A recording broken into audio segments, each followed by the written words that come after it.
Seorang anak melihat orang tuanya duduk di atas kursi roda dengan tangan bergetar karena terkena penyakit Parkinson.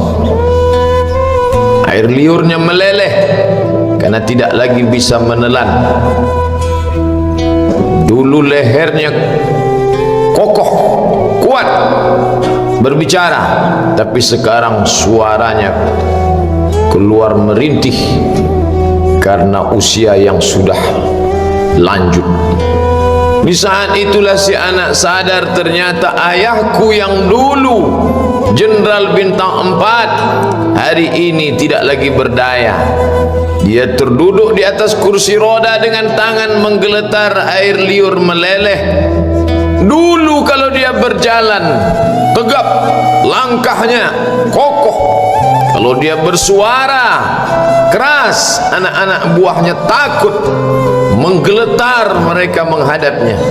Tapi sekarang dia hanyalah seorang tua yang terduduk di atas kursi roda dengan tangan menggeletar, dengan air liur meleleh. Dia hanyalah seonggok daging yang akan membusuk. Kalau ruh sudah keluar dari jasadnya, dia hanyalah akan menjadi santapan cacing tanah. Foto-foto kenangan di masa muda, tersenyum dia memperhatikannya, tapi matanya pun tidak lagi terang melihat masa lalu itu. Semua tinggal kenangan. Dulu pasangan hidupnya, istrinya, sekarang hanya tinggal memori masa lama. Lalu apa yang akan dia bawa menghadap Allah Subhanahu wa ta'ala? Maka tak lain tak bukan adalah Allazi khalaqal mauta, dia yang menciptakan mati, wal hayata, dia yang menciptakan hidup. Untuk apa dibuatnya ada hidup ada mati? Liyabluwakum ayyukum ahsanu amala, untuk melihat siapa yang paling baik amalnya. Hari ini kita tidak duduk di atas kursi roda. Hari ini kita sedang sehat walafiat. Tapi banyak saudara-saudara kita di luar masjid sana yang dalam keadaan sehat walafiat, lebih sehat dari kita. Kenapa tidak bisa bersama dengan kita hari ini? Karena mereka sedang musafir. Allah membolehkan mereka untuk jamak takhir, untuk solat zuhur. Karena mereka di luar sana sedang sibuk, urusan yang tak mungkin ditinggalkan. Mereka pun dalam keadaan darurat. Tapi ternyata ada yang tidak musafir, tidak sibuk, sehat walafiat. Kenapa mereka tidak ada bersama kita? Ada satu nikmat besar yang dicabut Allah, nikmat istiqamah, iman dan Islam. Oleh sebab itu hari ini nikmat besar itu ada dalam diri kita. Kita sehat walafiat, kita tidak musafir, tidak sakit, kita pula dalam keadaan akil dan baligh, sehat fisik, sehat mental. Tapi yang paling besar di antara nikmat itu adalah takut meninggalkan salat Jumat. Man tarakal jumu'ata salasa marratin tahawunan, siapa yang meninggalkan salat Jumat 3 kali berturut-turut, tidak ada uzur syar'i karena menyepelekan perintah Allah, taba'allahu ala qalbi, Allah mengunci pintu hatinya, maka hidayah tidak lagi masuk ke dalam telinganya. Inilah azab di atas azab. Karena azab yang pertama kali itu di dalam hati. Khatamallahu ala qulubihim, hati terkunci. Setelah hati terkunci, wa ala sam'ihim, telinga tersumbat. Setelah telinga tersumbat, wa ala absarihim ghishawah, mata tertutup. Kalau sudah telinga tersumbat, nasihat tak bermakna. Kalau sudah mata tertutup, segala yang dilihat tak lagi menjadi iktibar pelajaran. Itu semua berawal dari hati yang terkunci. Salah satu yang menyebabkan hati terkunci, meninggalkan salat Jumat tanpa uzur syar'i. Nikmat besar diberikan Allah. Hari ini kita bisa duduk bersama di dalam rumah Allah. Idza nudiya lis-salati min yaumil jumu'ah, kalau engkau dipanggil melaksanakan salat Jumat, fas'au ila zikrillah, bersegeralah menyambut panggilan Allah. Wadharul bai', tinggalkan jual beli. saudara kita yang terbaring di rumah sakit hari ini, sayup-sayup suara azan dari masjid rumah sakit masuk ke telinganya. Dia menonton di televisi acara live solat Jumat, tapi saat itu dia hanya mampu terbujur kaku, ruhnya masih ada dalam jasad. Anaknya tidak bisa berada di sampingnya karena security tidak mengizinkan keluarga berada di dalam ruang ICU. Dia duduk di dalam, suara terdengar, azan bersahutan, hayya 'alas salah, mari salat, hayya 'alal falah, mari menuju kemenangan. Dia hanya bisa meneteskan air mata. Kenapa? Kalau dulu dia waktu sehat sempat beribadah, penyesalannya tidak terlalu banyak.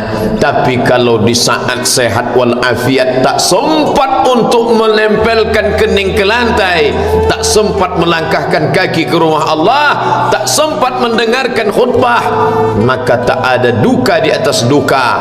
Air mata yang meleleh tak dapat mengembalikan masa lalu. Lan tarji'al ayyamul lati madat, yang lalu tak dapat diulang kembali. Air mata darah menangis, yang sakit tak akan sembuh, yang mati tak akan hidup. Penyesalan selalu datang di akhir perbuatan. Belum pernah orang menyesal sebelum perbuatan berlalu. Selalu penyesalan di akhir. Di saat itu penyesalan tak lagi bermakna. Apa kata mereka ketika melihat azab Allah? Rabbana, hai Tuhan kami, ya Rabb kami, absarna, mata kami sudah melihat azab, wa sami'na, telinga kami sudah mendengar suara tangisan, teriakan, pekikan di dalam neraka. Farji'na, kembalikan kami lagi ke dunia, na'mal salihah, kami ingin beramal saleh, inna muqinun, kami yakin seyakin-yakinnya. Tapi saat itu penyesalan tak lagi bermakna, karena dunia tak mungkin utuh semula, karena sudah menjadi sunnatullah yang lampau tak akan kembali. Idza sama'un fatarat, langit terbelah, wa idzal kawakibun tasarat, planet-planet bertabrakan, wa idzal biharu fujirat, lautan diledakkan, diletupkan, wa idzal quburu bu'asirat, semua yang dikubur dibangkitkan.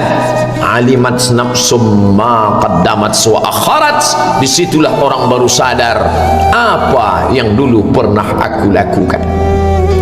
Wa qadimna ila ma'amilu min amalin, semua amal mereka kami tunjukkan, kami datangkan.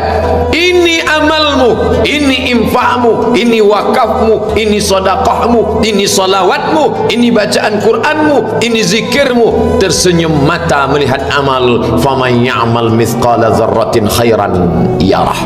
Tapi jangan lupa, apakah yang dosa-dosa itu dilupakan begitu saja? Yang buruk pun akan nampak juga. Faman ya'mal mithqala dzarratin syarran, sebesar ujung rambut, sebesar telapak kaki semut yang hitam, di atas batu yang hitam, di tengah malam yang kelam, di dalam samudra yang gelap, akan ditampakkan juga pada hari itu. Yauma tublas sarair, segala rahasia ditunjukkan, dan mata akan melihat dengan penglihatan yang nyata. Mulut tidak lagi bisa menjawab. Al-yawma nakhtimu ala afwahihim, hari itu mulut kami kunci, karena mulut itu yang dulu pandai mencari-cari alasan, bersilat lidah, maka hari itu lidah dikunci. Wa tukallimuna aydihim, tangan mereka kami buat bicara. Wa tashhadu arjuluhum, kaki bersaksi. Apa yang akan dibicarakan tangan, apa yang akan dipersaksikan kaki? Bima kanu yaksibun, semua yang pernah dilakukan di masa yang lalu. Berapa atasanmu sanggup memberi gaji sehingga begitu enteng kau tinggalkan solatmu? Apa yang dijanjikan istrimu sehingga begitu enteng kau berikan yang haram, hanya rayuan sesaat, padahal dia pun akan meninggalkanmu sebelum masa tua tiba? Apa yang dijanjikan anak-anakmu? Ayah, kami akan menjagamu di hari tuamu nanti, maka berikan kami yang kami inginkan, belikan kami rumah yang besar, belikan kami kendaraan yang mewah, nanti setelah hari tua kami akan menjagamu, kata mereka.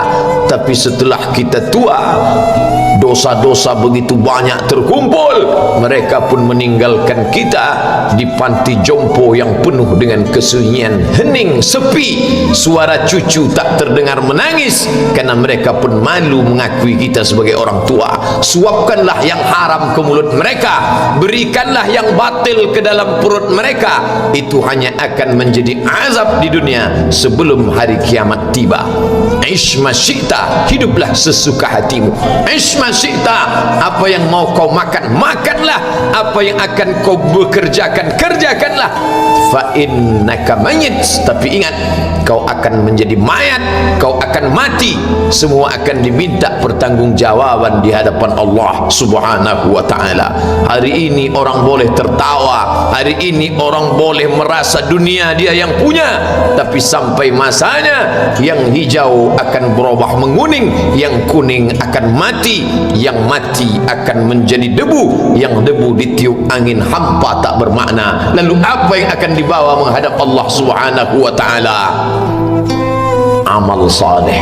Kalau pernahlah mulut itu membaca sepotong dua potong ayat sebelum berangkat bekerja, kalau sempatlah masuk ke kamar mandi mengambil air wudhu, solat sunat duha sebelum berangkat bekerja, kalau sempatlah ketika duduk dalam suasana santai membuka iPad lalu dibuka Quran digital sambil melihat beberapa ayat merenungkan maknanya mengingat mati, kalau sempatlah mulut mengucapkan subhanallah wa bihamdihi subhanallahil azim, kalau sempatlah anak istri dibawa ke masjid iktikaf mendengarkan pengajian, kalau sempatlah beberapa persen dari pendapatan itu dilimpahkan ke rumah anak yatim panti jompo masjid, kalau sempatlah beberapa meter tanah dibeli untuk pembebasan mendirikan rumah Allah, kalau sempat memberikan beberapa karpet untuk rumah yang selalu ditinggalkan, kalau sempatlah membelikan beberapa kilo beras untuk yatim piatu dan panti jompo, itulah yang akan menolong di hadapan Allah. Adapun rumah besar dengan beberapa semen, dengan beberapa busi yang banyak, semua akan menjadi tinggal kenangan. Mereka akan menjual, membagi-baginya. Tanah yang dulu harganya semeter 100.000 sekarang sudah menjadi 5 juta, mereka akan bagi-bagi itu semua kepada ahli waris. Lalu kita hanya membawa 3 helai kain tipis yang tidak berjahit, dan itu semua menjadi milik orang. Kalau dulu mereka kita didik dengan pendidikan yang baik, di tengah malam mereka bangun menetes air matanya, lalu dia berdoa, Rabbighfirli wa liwalidayya warhamhuma kama rabbayani shaghira, seperti tetesan embun di tengah gurun Sahara yang panas. Kalau sempatlah mereka berdoa, Allahumma ighfir lahu warhamhu wa'afihi wa'fu anhu, maka mengalirlah air yang sejuk ke tenggorokan yang kering. Kalau sempatlah mereka membeli makanan, diundangnya anak yatim, diusapnya kepala, ya Allah, terimalah sedekahku ini untuk almarhum ayahku, almarhumah bundaku, aku tak dapat membalas budi baik mereka, ya Allah, mereka sudah mendahului aku. Maka akan mengalirlah itu sebagai perlipur lara di tengah alam barzah sementara kiamat tiba. Tapi kalau mereka hanya dididik dengan keduniawian, dididik dengan kemewahan, disumbat mereka dengan materi, tak pernah diingatkan pada mati. Ketika kita mati, mereka pun juga akan mati perasaan ingatannya. Paling celaka lagi, mereka mengingat kita dengan mengantarkan bunga, mereka mengingat kita dengan pakaian hitam, mereka mengingat kita dengan suara musik, mereka mengingat kita dengan memajang foto kita besar-besar di dalam rumah, dan itu hanya menjadi penghalang rahmat Allah turun, tidak berkesan sedikit pun. Mereka sedang menyangka kalau dinyanyikanlah lagu kesenangan kita, terobat rindu hatinya. Kalau dipajangnya foto kita, dilingkarkannya karangan bunga, puas rindunya. padahal itu tidak membuat pengaruh apapun kepada kita di alam barzakh. Maka sayang, buatlah sayang yang mengingatkan sesudah mati. Kalau rindu, buatlah kerinduan yang membuat dia akan tetap mengalir sebagai satu amal sesudah kematian. Idza matal insan, kalau manusia mati, inqata'a, dulu rajin membaca Quran, berhenti. Dulu rajin salat tahajud, berhenti. Dulu rajin menghatamkan segala yang baik-baik, berhenti. Tapi ada yang tetap mengalir. Di antara yang mengalir itu adalah sedekatun jariyah.